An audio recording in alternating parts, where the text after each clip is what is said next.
Hey guys, Infidel1258 here. Tonight I'm going to work on a rank grind. As you can see, we've got 17 hours left on the end of the season. I have 2 accounts that I'm working on and several that are being worked on for me. If you're new to the channel, my name is Dwayne Cunningham and I go by Infidel1258, and we cover Splinterlands all day, every day, because it's changed my life. And part of the way it does that is through getting rank rewards, daily and season rewards by playing this game. Through an investment of time and attention, you're going to get rewards that seem trivial, but that will snowball into something really significant over a long enough time horizon. Today I'm working on 2 different daily loot chest quests. One is for fire on the Infidel1258 account, and another is on my 1258 Scholar 5 account, which I'm currently running myself. And we'll see what that is in a minute. But let's fire up some battles. We're just going to go back and forth between the accounts. And I'm going live at 8:30 p.m., which is 37 minutes from now. So we'll probably just do a grind for 30-ish minutes so I can cut this and get it loaded up for morning kind of thing.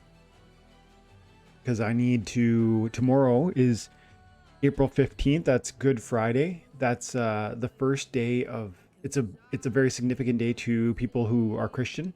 And you guys will probably know because I'm not shy about talking about it.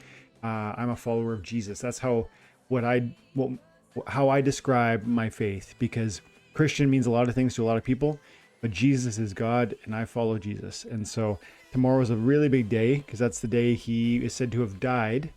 And if you know the story, which most people in the world at least know the story, 3 days later he rose from the dead. And so tomorrow's Good Friday because he died. And you might say, well, why is that good? It's good because in his death, he completed the propitiation that God required to satisfy the debt that was incurred by our sin. That's a really fancy way of saying he made a way for our sins to be forgiven. And so it's good because he willingly sacrificed himself to make a way. Okay, so let's see. So anyways, it's a very big deal. I'm excited about it. Tomorrow I am working all day long. Saturday I'm working a little bit. Sunday I'm working all day long. It's a busy week for people of my faith and for people who work at a church for sure. I kind of want to give that a shot. You know what? That's a good pick. Now, let's give this... Look, is he going to do a sneak play? I think this is pretty... With this mana cap, I kind of think with these teams, red and blue, I think sneak is a distinct possibility. Throwing the cast agent up in the rear is an answer to that. Scavo Hireling is more important to me than... These are my 2 most important monsters, aside from the Android Platoon, are right here: Lava Spider and Scavo Firebolt. So they're going to be buried, and they have defenders on either side. No, come on now. What's the daily quest on this one? Fire quest also. So we're working fire.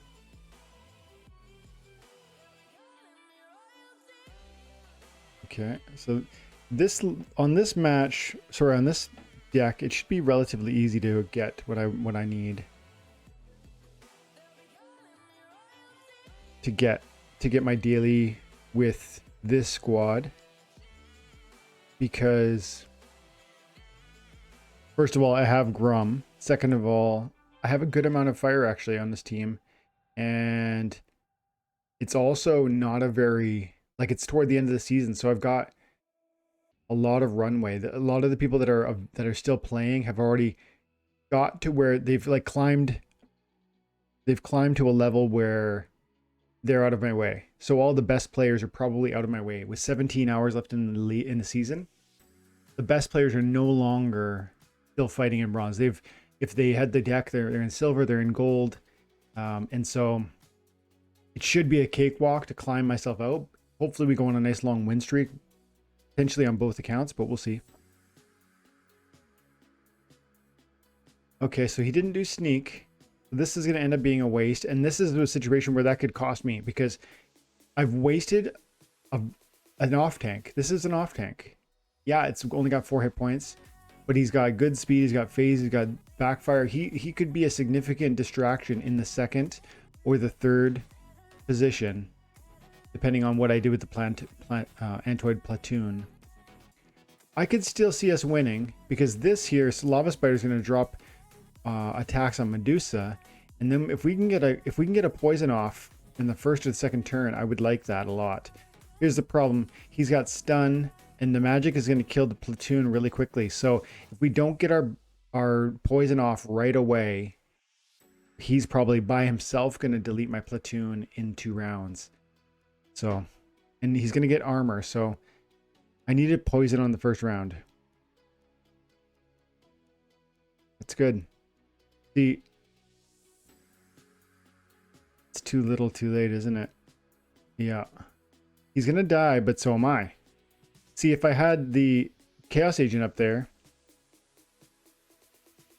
that's huge. That poison was gigantic. But it's too little too late because you got this Frozen Spider, or Frozen Soldier with the heals from the... Yeah, that's over. But if I had this guy up front, yeah, I really thought that would have been super interesting. Okay, we'll queue up another battle on the diamond level. And we'll go over here. So look at 1 speed versus 5 speed. I should have a real hard time hitting him. Plus he's got dodge. But I've got sneak, sneak, sneak opportunity. That's the difference here. Whoa, whoa. He does have flight and 4 speed, so I guess that's not too unreasonable. Okay. Not the best start. After saying that coming out of the gate, like talking, I was kind of talking poop and saying we were going to get it and there was no problem. Sure was a problem. Okay, so no heals, but that doesn't mean we can't do... So melee only. It's nice to have a support. I like having supports in a game where you know.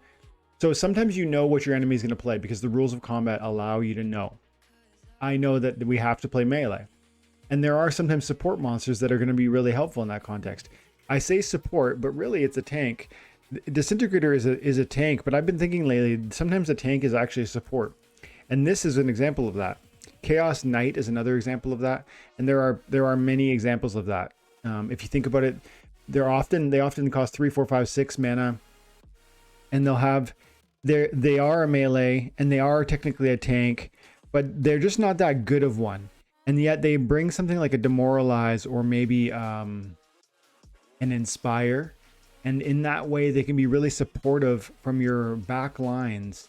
And Retaliate is a great example of how a support tank, that's kind of a class of new tank that I'm imagining, where you slip them into the back. Oh, I gotta get the team together here. Let's just try something cheeky. Let's go that. And then Grum. No, you know what? Let's go that, and then that, and that, and then that. That. And then how about, we got 4 more. Okay. So I got really Dwarf is probably just going to soften him up. Then I got the Forgotten One and Radiated Brute to probably finish the deal.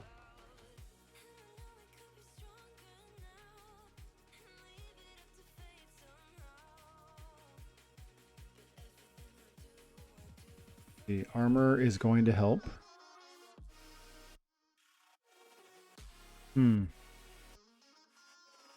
Speed continues to be... See, if I go this way and he just throws dodge at me... Oh, he can't. Okay, never mind. Blue is gone, and so that dodge opportunity tank is not available. So I like that.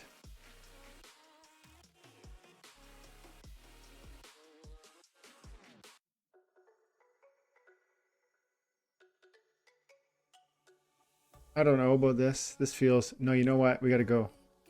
We gotta get the Scavo Hireling in there, and then let's go that way. See if that works. And what do we got? This is Infidel here with the Exploding Dwarf. If I had one... Ooh, hang on a second. +1... Okay, he's got Tarsa. I almost am going to trample this guy. I'm not gonna, But I am going to drop a serious bomb on him, which is great. They got 7 damage, but he's got 8 hearts. If I retaliated there, that would have been really gigantic. So this feels pretty good. We got this.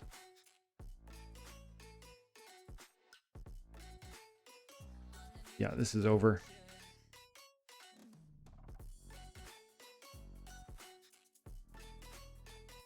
In the context of melee only, it can be very... The way I used the Exploding Dwarf there was really as a sacrificial, like, front line. He's the first. He's going to come in, he's going to hit hard. Maybe he's going to kill something. If he kills, he'll trample. If he doesn't kill, he's at least hurting the first and second tank.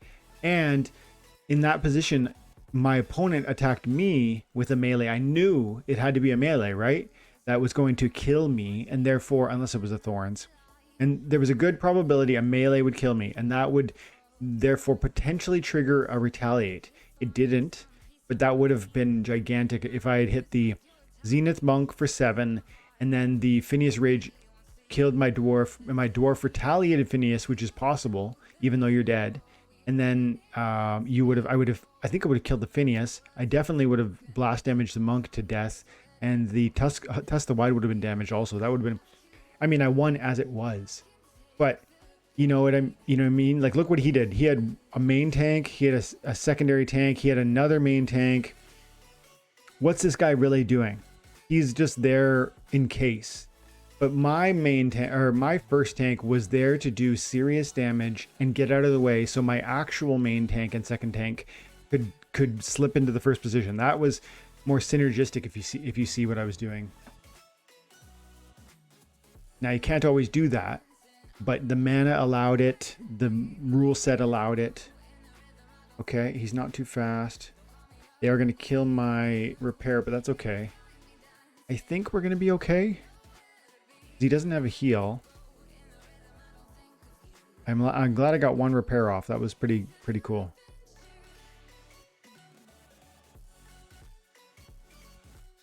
Okay, yeah, we're good. Yeah, we're good. We got 20 minutes until I gotta cut it and go on to the live. Let's try and get a few more wins here.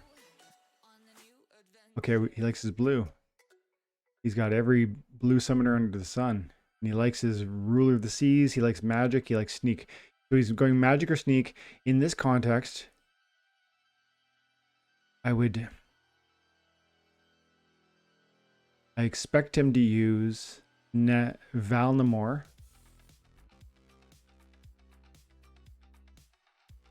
Yeah, he's going to use speed magic with Valnamore. So, multiple sneak attacks with the Sloan might be the way to play it. So look, again, Chaos Knight with the support tank. I'm not going to leave it in the first position. I'm going to use it just as a support tank. And it has shield, so it's a good sneak attack defender. Now, I want to be prepared to defend against magic.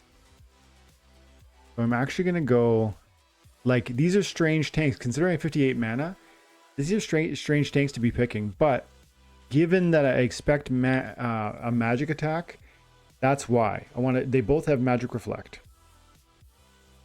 I've got 1 sneak, 2, I've got 1, 2, 3 sneaks so far. And it would be good if I could get, what else could I do?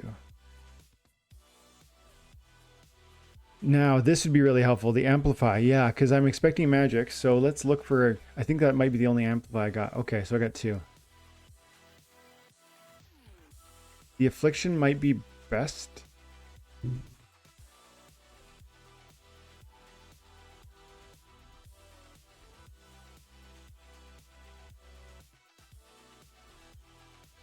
Okay. Now, oh, we gotta throw this down. Fire.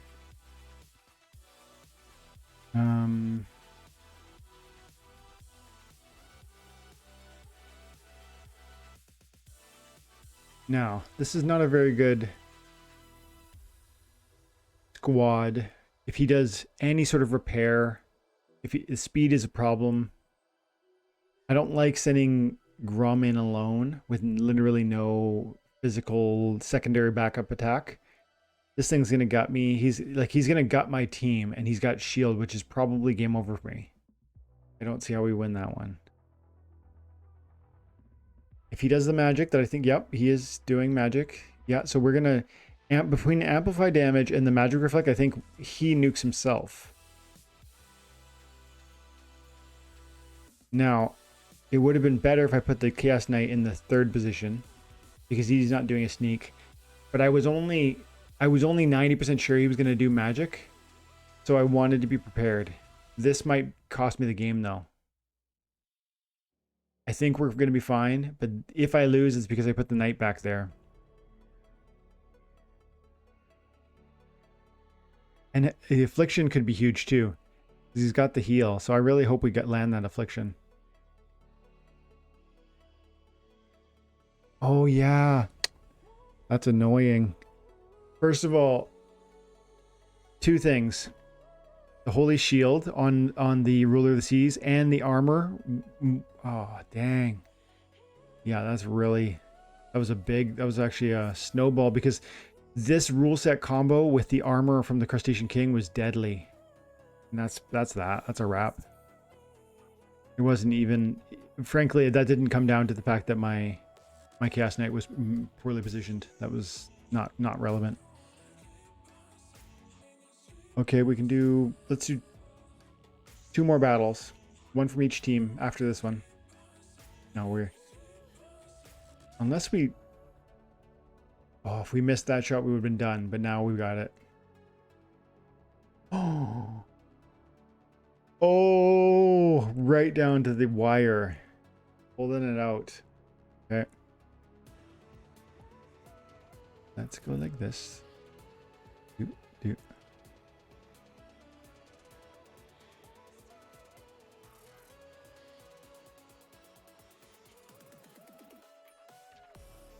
So I got double archery. Yeah, I'd like to bring him out to play. But here's the problem. Angelic Mandarin brings the silence, and the Wave Brood has void. That's a great combination to work together. Although I do need heals over here on the Deadly Guardian.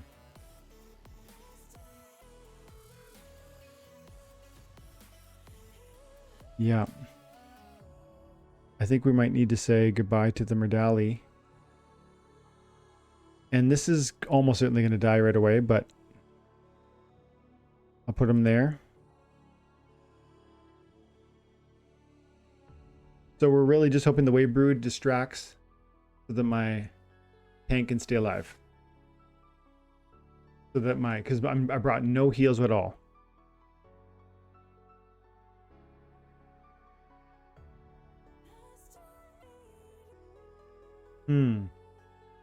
Lots of magic, but remember, I got a silence for him right there, or sorry, right there, and a triage to help my brood stay alive, and the void. I think this is not going to scare me.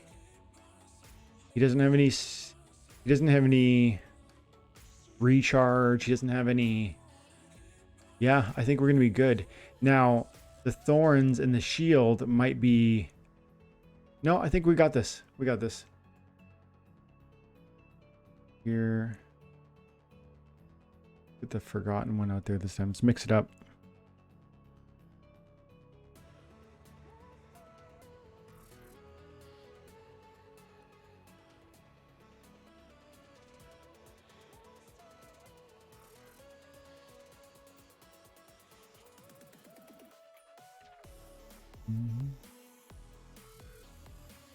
Okay.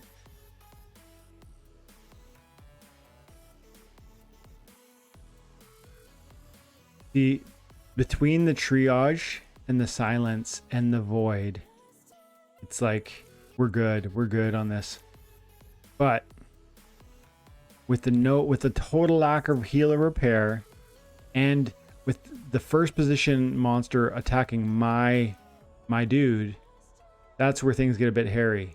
Like, I'm not gonna, unless oh, that was a oh, I stunned, but he cleansed it. I need to, That was huge right there. That was huge. I still think we're good now. I still think we're fine.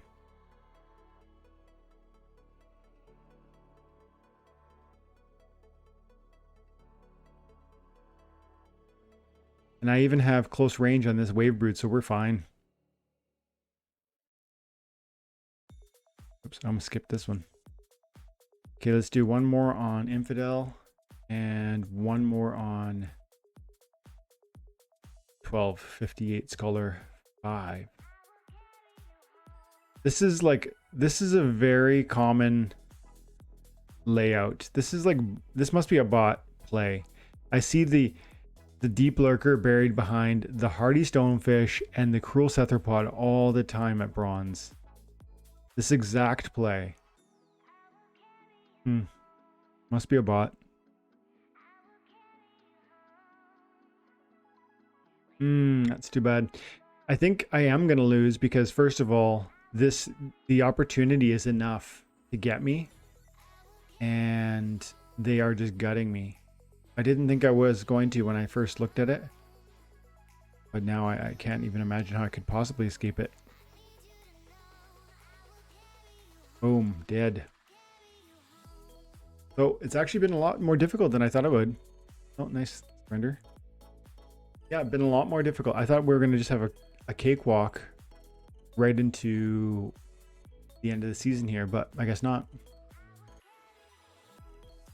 And I really think the one thing that I want you guys to take away from this video is that discussion around support tanks, because that's kind of a different, because lately I've been thinking a lot about those tanks and saying to myself, well, you know, some of these tanks just they aren't main tanks. They don't really make a lot of sense in the first position. If you put them there, they're going to be in trouble. But that's because they have a different role. And I think if you think it through that way, it starts to make a lot more sense, like where and how you would play them. No, I want to use fast team.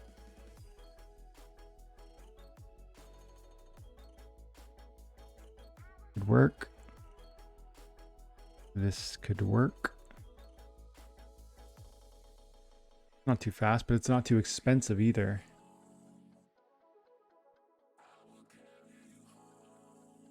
Now, what else do I got? Also, yeah, that's a good one because it's got the swiftness and a good amount of damage and opportunity. Now, this is something I don't ever play, but it's with that big 5 bomb.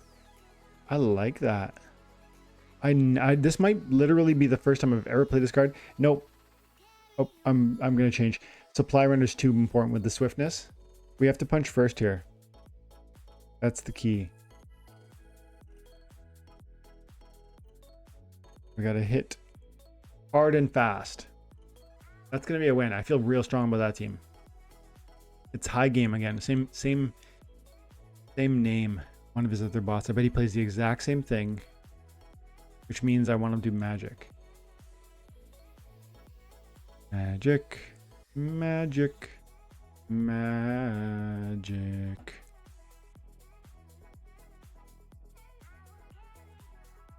Oop. Oop, oop.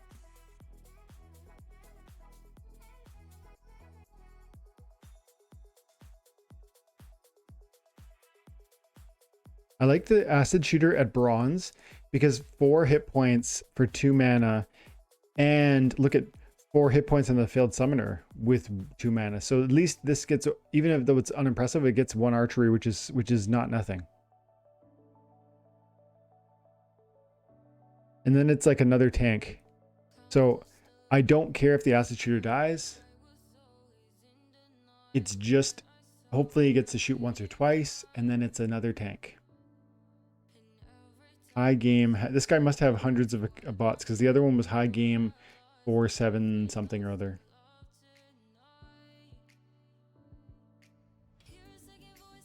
Speaking of multiple bots, I recently sent out questions asking you guys like how many accounts you hold. And I found that the most common response was 1 or 2. And then that was 75% of the respondents. And then there was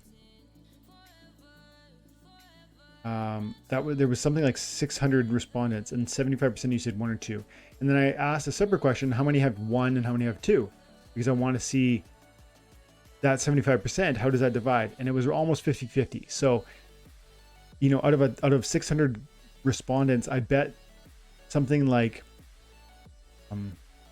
450 of you have 1 or 2 accounts, and of those, half of them have, like 225 have 1, 225 have 2, and then that means 150 have a mix of 3, 4, 5, 6, 7, 8, 9 and more, which is interesting, because it tells me that there really is a small minority of people, if you guys are being truthful, there's a small minority of people who have, you know, 5, 6, 10 accounts. It makes me feel that we probably are around 150,000 real players, maybe 100 to 150,000. I think that's probably a fair guess, and it is just a guess. Hope this battle went through. It was supposed to have. We're going to watch this battle, and that's all we're going to do for tonight, because I have to go to my live event in 12 minutes. And if you guys do celebrate Easter, I hope you have an amazing and wonderful time with family and friends. I, at my church, am arranging like a nice punch that I'm going to be serving on Sunday. Sunday is more celebratory because, like I said earlier, that's when Jesus rose. And so it's like a party. It's like totally different energy. Friday is very contemplative. Even though it is called Good Friday for those reasons I described, it's still more morose. I think that's the word. It's solemn. And then Sunday is like a party. So that was some kind of glitch. I'm going to go ahead and reload that battle, and I want to watch it with you before we go. So I lost. I can see that already. So let's have a peek at it. Well, Jodin over here. Jodin is a summoner I don't have, and I often wish I did.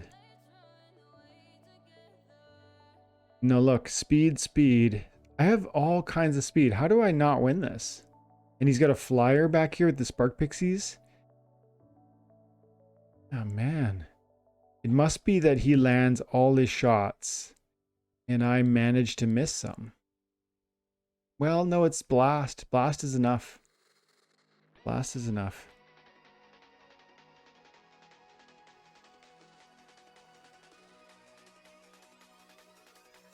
I want to watch this a bit slower. I want to see what happens here.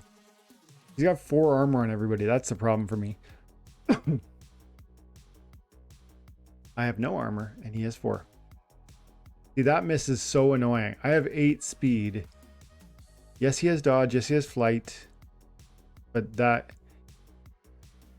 if I had landed that shot, I would have deleted his armor, and I would have harmed his armor, and I think I would have killed... I might have killed both of them with that one sandworm hit. And the stun, I did get stunned there. That shouldn't matter. Except for, yeah, the blast. He's getting 5 DPS from the Serpentine Spy, which is huge. And he's got, like, look. It's very possible that he should miss some of these things. Like, 5 versus 4 is missable.